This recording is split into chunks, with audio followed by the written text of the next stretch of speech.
के बजट और उसके अनुदानों की जो मांग है उनके समर्थन में अपने विचार रखने और सरकार का समर्थन करने के लिए खड़ा हूं। जम्मू कश्मीर और लद्दाख के चहुमुखी विकास के लिए समर्पित मैं देश के यशस्वी प्रधानमंत्री मोदी जी, माननीय गृह मंत्री श्री अमित शाह जी और हमारी वित्त मंत्री मैडम निर्मला सीतारमण जी का उनका बड़ा अभिनंदन करता हूं जो उन्होंने जम्मू कश्मीर के लिए 1 लाख करोड़ से ज्यादा का उन्होंने बजट दिया है। 100% प्रोविजन फॉर जो यूनियन टेरिटरी शेयर है उसके लिए सेंट्रल स्पॉन्सर्ड स्कीम के लिए दिया है और 12% जो विकास कर से उन्होंने इंक्रीज किया है। मैं सर ये कहना चाहता हूं, ये केवल बजट की बात नहीं है, ये पॉलिटिकल विल है, ये रिजोल्यूट डिसीजन है सरकार का जो जम्मू कश्मीर को देश के अंदर जो दूसरे जो है बहुत ही विकसित जो राज्य है उनकी श्रेणी में खड़ा करेगा।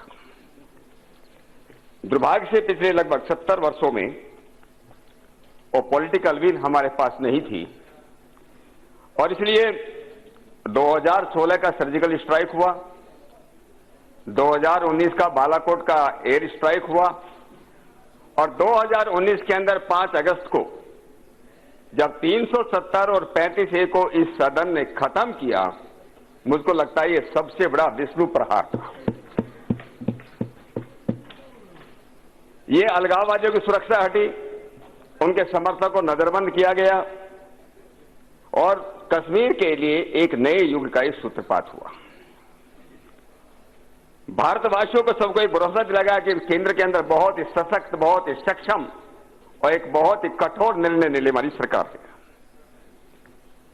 2017 में हमारी होम की गृह विभाग की स्टैंडिंग कमेटी श्रीनगर में गई थी।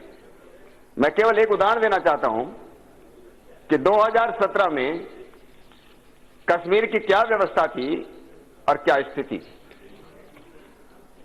हम लोग जो वीआईपी कन्वॉय में जा रहे थे और अपनी कार के आगे एक टैक्सी वाला घुस गया। मेरे साथ एक इंस्पेक्टर बैठा हुआ था, मैंने पूछा ये वीआईपी कन्वॉय में कैसे घुस गया? बोलता है यहां साहब कोई सुनता नहीं, कानून व्यवस्था कुछ है नहीं, यहां तो ऐसे ही चलता है। हम श्रीनगर के अंदर एक टूरिस्ट स्पॉट पे थे, कुछ लोगों ने मुझे पहचान करके मेरे पास है, उन्होंने कहा हम गाजियाबाद और मेरठ और दिल्ली से आए हैं, जब पहलगाम या गुलमर्ग जाते हैं वहां से 10-12 किलोमीटर पहले कुछ लोगों ने नाकाबंदी की हुई है, आप वहां से टैक्सी लेकर के जाओ, जम्मू से टैक्सी लेकर जाओ, श्रीनगर से टैक्सी लेकर के जाओ, लेकिन वो टैक्सी आपको छोड़ना पड़ेगा, उनकी दी हुई टैक्सी में बैठ करके मन माने जो वहां पर जो उनके रेट उन पर जाना पड़ेगा। मैं वहां के आईजी को जानता था, मैंने आईजी और डीजी को फोन किया कि इस तरह लोगों की शिकायत है, वो बोलते हैं कि सरकार सुनती नहीं, हम क्या करें। ये दुर्भाग्य की बात है। आज 370 खत्म होने के बाद ये सारी परिस्थिति, ये कानून व्यवस्था वहां जिस प्रकार सुधार हुई, सबको कोई को भी जाकर के वहां पर देख सकता है। पहले वोट बैंक की पॉलिटिक्स हम लोग करते रहे, वहां पर भी करते रहे और केंद्र के अंदर भी करते रहे, इसलिए सब चलता रहा। 2004 से 2014 तक जम्मू कश्मीर के अंदर 2.77 लाख करोड़ रुपए खर्च किए गए और मैं मांग करता हूं सरकार से एक जुडिशियल कमीशन की स्थापना होनी चाहिए। ये पैसा कहां गया, किनकी जेबों में गया, ये विकास कार्य में खर्च हुआ कि नहीं, वो कहां पर गया, किसी को इस बात का कोई मालूम नहीं।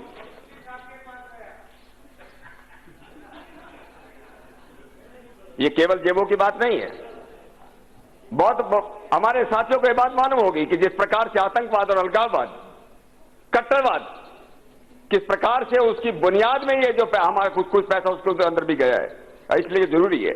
और कार्ल मार्क्स ने बहुत साल पहले ये बात कही थी कि धर्म कभी कभी कुछ लोगों के लिए अफीम का काम करता है। वहां धार्मिक उन्माद को वहां की जनता के लिए अफीम का काम करवा गया और वहां के लोगों को बरका जो है उनको गुमराह की रखा गया और कुछ लोग इसका जो फायदा उठाते रहे। बहुत लोगों ने ये बात सुनी होगी और बड़ी भी होगी। इसलिए मैं कई बार कहता हूं कि 370-35 से आतंकवाद के और अलगाववाद के मूल में है। और कैसे है लश्कर तोयबा ने, अगर उनका आप लोग पढ़ेंगे, उनका मिशन का उनकी किताब पढ़ेंगे, वहां उन्होंने लिखा है Kashmir is the gateway to India. पहले हम कश्मीर को लेंगे, बाद में पूरे इंडिया को लेंगे। अरे 1960s और 70s के अंदर इस प्रकार के वहां पर लोगों को गुमराह किया गया, धार्मिक उन्माद वहां पर जो फैला है, कट्टरता वहां पर फैलाई गई, और हम लोगों ने कभी उस पर ध्यान नहीं दिया। और कश्मीर पंडितों का जिस प्रकार से कत्लेआम किया गया, 15,000 से ज्यादा जो है नागरिक मारे गए, 5,000 से ज्यादा सुरक्षा कर्मी मारे गए, लेकिन मुझे नहीं लगता कभी सदन में उन लोगों के लिए आंसू बहाई होगी। केवल कुछ लोग जो है नजरबंद किए गए, इसलिए उनको बार बार जब भी कश्मीर का जिक्र आता है उनको छुड़ाने की बात होती है। क्या कभी किसी ने कहा है कि आज हम किसी जो है जो शेख अब्दुल्ला को कश्मीर से दूर कोयम्बटूर में जाकर के नजरबंद किया गया, 3,000 किलोमीटर दूर, न तब टीवी थे, न टेलीफोन थे, न कुछ थे, तो क्या किसी ने कहा जिस प्रकार से सिखों के बारे में? कोयम्बटूर नहीं, कोडाईकनाल, कोडाईकनाल, कोयम्बटूर के पास कोडाईकनाल। जी जी, बाबू का। तो मैं तो इस बात को कहता हूं मित्रों, ये किस्तों में कत्ल हुआ है कश्मीर का इस तरह, किस्तों में कत्ल हुआ है कश्मीर का इस तरह है। खंजर बदल गए, खंजर बदल गए, कहीं कातिल बदल गए, कहीं कातिल बदल गए। और पिछले 70 सालों में ये होता रहा, कश्मीर के अंदर ये चलता रहा। बदल गए, कातिल बदल गए। डॉक्टर साहब, अरे थोड़ा वो बदल देता हूं ना मैं। डॉक्टर श्यामा प्रसाद मुखर्जी का बलिदान हुआ कि देश के अंदर एक विधान हो, एक निशान हो, एक प्रधान हो, उनका बलिदान होगा। किसी ने आंसू नहीं भाई, किसी ने कहा ये क्यों? आज हम जो कुछ नेताओं के बारे में यहां पर आंसू बहाने, घड़ियाली आंसू बहाने का काम करते हैं।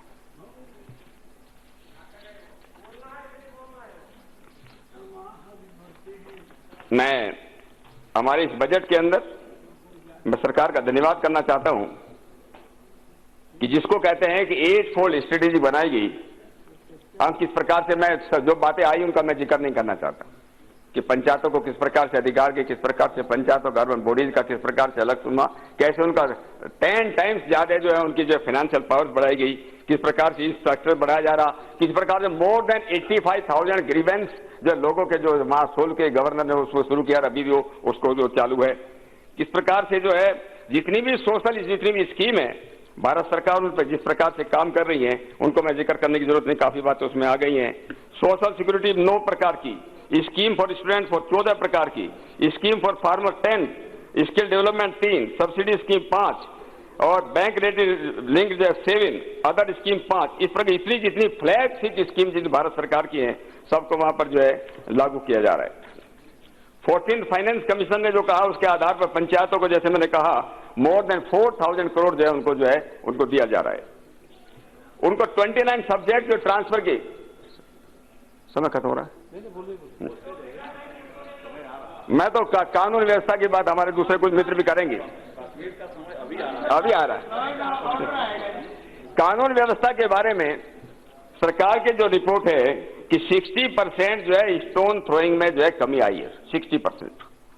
50% जो टेरर रिलेटेड है, आतंकवाद रिलेटेड इंसिडेंट्स में कमी आई। 45% जो कमी आई है जो रिक्रूटमेंट करते थे, जो भर्ती करते थे आतंकवादी संगठन, उसके अंदर जो कमी आई है। इन्वेस्टमेंट समिट की कश्मीर के अंदर पहली बार हुई, 70 सालों में कभी आज तक हुई नहीं। 12,000 करोड़ रुपए उसके लिए आए, जो कि टारगेट जो 25,000 का है। पहले हमारे मंत्री जी जितेंद्र सिंह ने कहा, जिस प्रकार से सेब का, एप्पल का 19 लाख मीट्रिक टन पहली बार ये हुआ है, उसमें जो है उसको एक्सपोर्ट किया गया।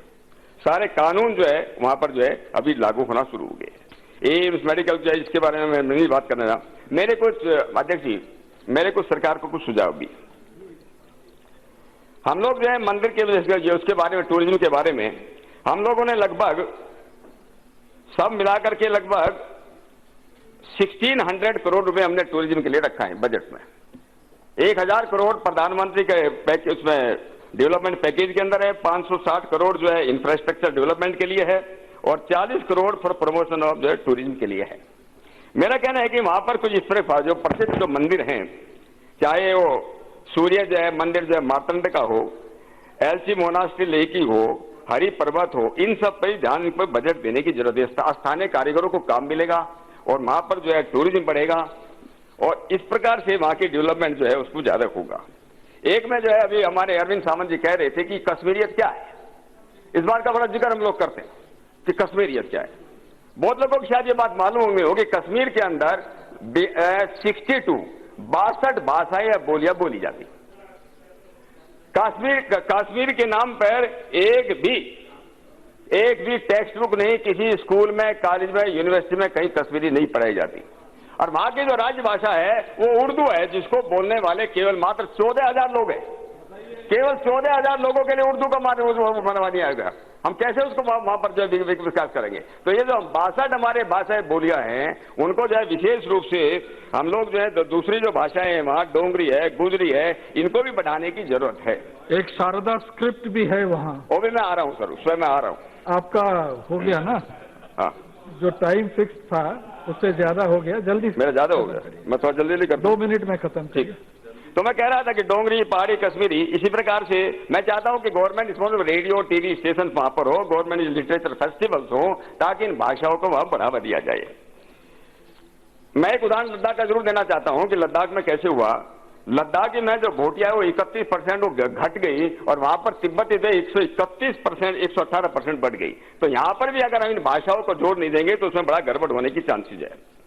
काश्मीरी संस्कृति के अंदर कल्लन है, बिल्लन है, अभिनव गुप्ता है, अभिनव गुप्ता पानी, इनके बारे में आज की युवा पीढ़ी के बारे में कुछ भी मालूम नहीं कि कश्मीर क्या है। आज जब हम कहते थे कि कश्मीर का एक इंच अगर तीर्थ था, उसका कारण यह था कि वहां का विज्ञान, वहां का ज्ञान था। आज उस ज्ञान और विज्ञान को हम लोग भूल गए हैं। मैं सरकार से निवेदन करूंगा इस बारे में भी ध्यान रख करके हमारे यूनिवर्सिटी और कॉलेज के अंदर इस बारे में जो है जोर दिया जाए।